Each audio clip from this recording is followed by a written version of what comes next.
Bonjour chers élèves, notre séquence d'aujourd'hui porte sur la puissance à exposant entier naturel d'un nombre décimal relatif.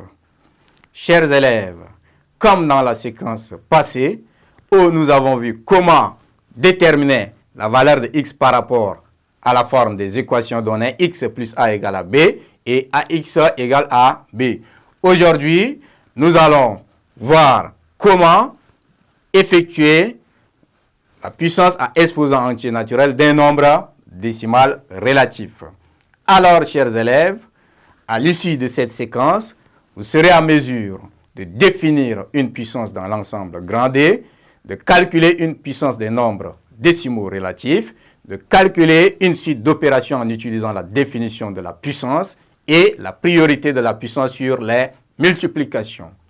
Alors, nous abordons la définition d'une puissance dans l'ensemble 2.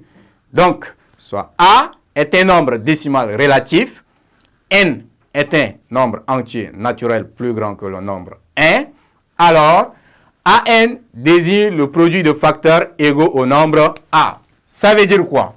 Vous avez A exposant N, ceci va vous donner le nombre de fois de A qui sont illimités. Donc là, vous avez A fois A fois A fois jusqu'à A parce que on ne connaît pas la valeur exacte de N. N peut être 2, ça peut être 8, ça peut être 10, ainsi de suite. Donc, si vous avez A exposant N, ça va vous donner A fois A fois A fois jusqu'à A fois. Alors, en exemple, vous avez ici, par exemple, moins 4 à la puissance 4. Donc, ici, votre n égale à 4. Donc, vous allez multiplier ici moins 4 fois moins 4 fois moins 4 fois moins 4 fois. Donc, vous avez ici 4 facteurs égaux au nombre moins 4. 4 facteurs égaux au nombre moins 4. Donc, ici, vous allez voir l'exposant et vous multipliez votre nombre là par rapport à votre exposant donné. Donc, c'est ainsi qu'on détermine l'exposant d'une, ou soit la puissance d'un nombre décimal. Alors, ici, nous allons déjà aborder. Donc, ici, si vous multipliez bien, on a dit aussi que dans une suite d'opérations et que le produit des nombres négatifs donne un nombre pair, c'est que le résultat doit être positif. Donc, moins fois moins, c'est un nombre pair. Encore, moins fois moins, c'est un nombre pair. Donc, là, si vous effectuez votre opération, au résultat, vous allez avoir quoi? 256. Donc, ici, nous abordons calcul d'une puissance des nombres décimaux relatifs. Donc, pour calculer maintenant la puissance des nombres décimaux relatifs, toujours, nous procédons de cette manière. Donc, là, calcul d'une puissance des nombres, c'est-à-dire des nombres décimaux relatifs dans l'ensemble grand 2. Donc, si vous avez par exemple moins 1,3 au carré, chers élèves, vous allez avoir quoi? Vous allez avoir moins 3 fois moins 1,3.